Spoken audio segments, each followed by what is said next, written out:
Bill Burr just dropped a new special, and he's really revolutionizing the comedy game. I've been in the game 12 years. Yoshi's been in the game, I think, 7 years now.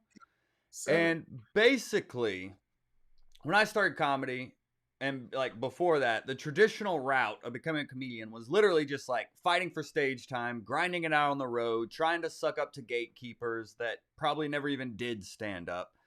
And now a lot of the comedians that came up in that system are being very proactive in helping younger comics not have to struggle in that way. And Bill Burr, I will say, is probably at the forefront of this in terms of everything he's doing with all things comedy and creating just a network for comedians to create content and be themselves and have their own voice. And he just released this Netflix special. He's produced comedy specials.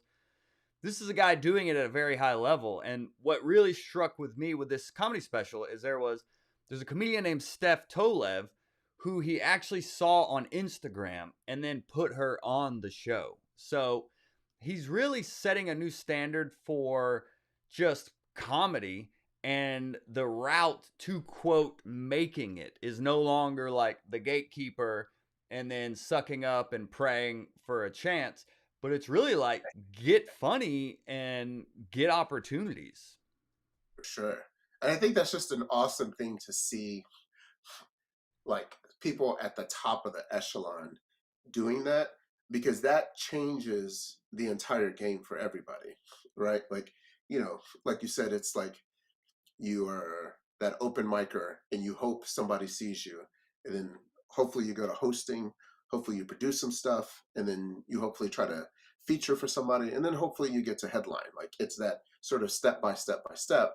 But to your point, it's all been serviced by the gatekeepers. Are like, it's time for you to go to hosting, or it's time for you to go to feature, and now it's time for you to go to like headline work. And Mm-hmm. all these big comedians, like especially Bill Burr, like there's other people that are doing this that I think is like phenomenal as well, of just bringing other people up. You've got like Chappelle.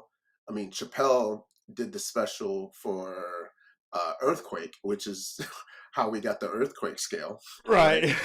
Right. Marlon Wayans is doing some stuff off of HBO Max. You got Tiffany Haddish doing She's Ready. She Yeah. got 2 volumes of that. You know what I mean? Nate Bargatze has a special coming out that he's doing for Mike Vecchione. You even got people like, I think about just people bringing other people up. People like Nick Cannon bringing up all those comedians, all those like sort of, he brought up like a bunch of Vine comedians Mm-hmm. and just straight up comedians who are just like doing different stuff and put them on his show of Wild and Out. So Yeah, like for that's just sure. like it's changing the game where comedians are rewriting the rules of what's supposed to happen for you to get to that level. And I think that's freaking awesome. Yeah, and it's not a new concept. I mean, back in the 80s, Rodney Dangerfield did this series like the Young Comedians special is what it was called. And it was like a showcase that really launched the careers of people like Sam Kinison and like Bob Saget. I mean, Seinfeld was on there. I mean, a lot of the big names, Louis Anderson, Roseanne Barr. I mean, a lot of those big names, Rodney was known to be a champion for younger comics. And he put Yeah. on this show that I think it ended up going like 15 seasons or something, just showcasing young comics. So I think That's it, there's an dude. example of it, but to now see it at this level, and as you listed, so many different people doing it now, and at a Yeah. real like Tiffany Haddish's They Ready specials, the people on that show got executive producer credits.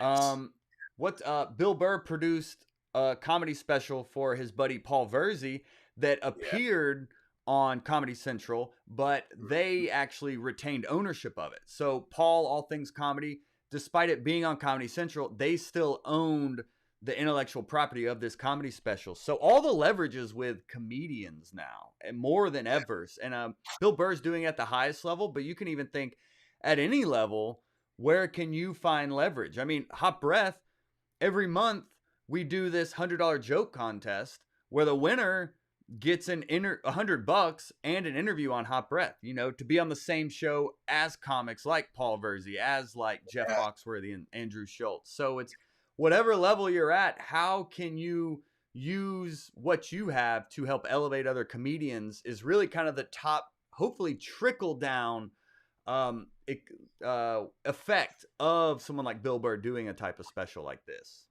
Yeah. I mean, I think it's just cool to rewrite the rules, right? And I think we've preached this, that the way that you're going to really get on in comedy is through friends and networking. Like, that's really what it is, but it's about being positive. Like, at the end of the day, nobody wants to work with an a-hole. You know what I'm saying? Mm-hmm. Like, nobody wants to. And so being good at an open mic, being like respectful at an open mic, being respectful even at a club that you want to like work at will get you so much further. And at the end of the day, that's what those other comedians pick up on. I think you told me about Steven Rogers. He was just doing comedy and somebody saw him and was like, "Oh, we should put you on uh Colbert." You know what I mean? Mm-hmm. It's like you're just doing the work versus like trying to wait for these other gatekeepers to like get you there.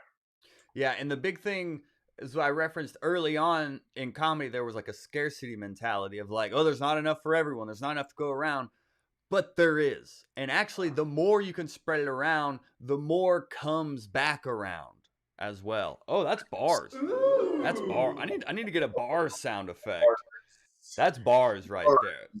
The more you spread or around, the more comes around. It's true, and it's true. And I'm hoping that newer comics can really adopt this mentality of there's enough to go around. And I think the big, like we see like Bill Burr and whatnot and like what he's doing at his level, and sometimes a newer comic maybe like, well, how does that affect me beyond, oh, maybe Bill Burr will see me on Instagram posting my grainy crowd work clip, that I'm trying to go viral with at that coffee shop in front of 4 people. But I think, yeah. go ahead, were you gonna say something? No, no, no. I think you're bringing up on a point of like, or you can make it a dope clip and you just do a lot of it, right? Yeah. Get a good camera, get a good like, you know, angle, put captions, do all the things that works for, the social media stuff. At the end of the day, people have tried so many different things, but when you see the people popping off, even like Akash Singh and Mm-hmm. Andrew Schulz, the way that they popped off, they just made a whole bunch of those clips. They just put everything out in the ether, and it started gaining traction, and that's what they use for leverage. And that's how Andrew Schulz got the Netflix special. That's how Andrew Schulz got his own show. And Yep. it's being sponsored by a bunch of people. And they're just raking in the money. And everyone on his team is an executive producer of his show. You know So what I mean? It's like yep. that's how that comedy sort of engine runs now. And I think that's just it's not only cool, but it's kind of inspiring, man. I think that's the coolest part about doing comedy now. It's like, Yeah. okay, it's not a one trick pony any longer. Yeah, so and I don't want to say don't post clips, but it's like if Steph posted some grainy, not great clip, hoping she would Yeah, go viral on it, and that's the one Bill Burr saw, if you post something on the internet, it's out there forever, yep, So keep that in mind when you're just spraying all this content of like you never know who's gonna see it and when. That may be the person that wants to book you at a certain time, or it's Bill Burr wanting you to like go on his comedy special with him. facts.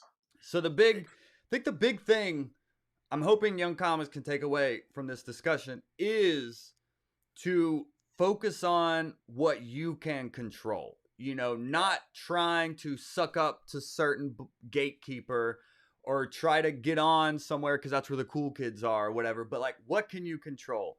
You're For not sure. in with your comedy scene. Okay, you can't control how much you're writing. You can't control maybe going and producing your own show. You can't control trying to get out into other comedy scenes. You can't control how nice and easy you are to work with. Focusing on what you can control will start to bring those opportunities to you. And this took me 8 years to discover. But focusing on what you can control is really the key to unlocking whatever your comedy success definition is. For sure. And Tony mentioned that he's an introvert. And I think I'm starting to understand that most comedians are actually introverts. Mm-hmm. Um, in the sense of they just like the thoughts that are in their head, which is why they go on the stage and spit them out. But being introverted doesn't stop you from networking. It doesn't stop you from being nice. Like, and I think it's not really about like being like a social butterfly. Like me and Joel are very different. Social butterfly, that's this guy. Social butterfly, that's not this guy right here. Definitely not this guy. Yeah, that's not me. Yeah, but we still network when we're at shows. You know what I mean? We're still nice to everyone at the show. We Mm-hmm. still perform at the highest level. All those things are part of networking. You know what I mean? It's like it doesn't mean that you're like have to be friends with everybody. It just means you just got to be nice in the Just being room that you're nice. at. You know what I mean? Like, and Yeah. sort of take account that somebody's probably watching that you don't even think is watching. So just be on your game all the time. That's really what it kind of comes down to is like, even if you're working bits, work those bits at the top of your game. Figure, Mm-hmm. you know, that's what the open mic is for. It's for you to figure them out.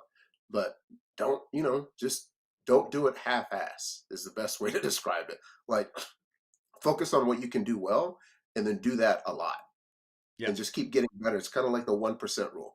How do you get better 1% every single day? That stuff adds up to by the time, you know, you're a headliner, you're like, all right, I figured a lot of this stuff out and then I'm still going to figure more out later. Kaboom. Boom. Bars, bars, bars. So that is how Bill Burr is changing the comedy game right there, my friends. The game. Putting the control into your hands, my friends. So focus on what you can control is the name of the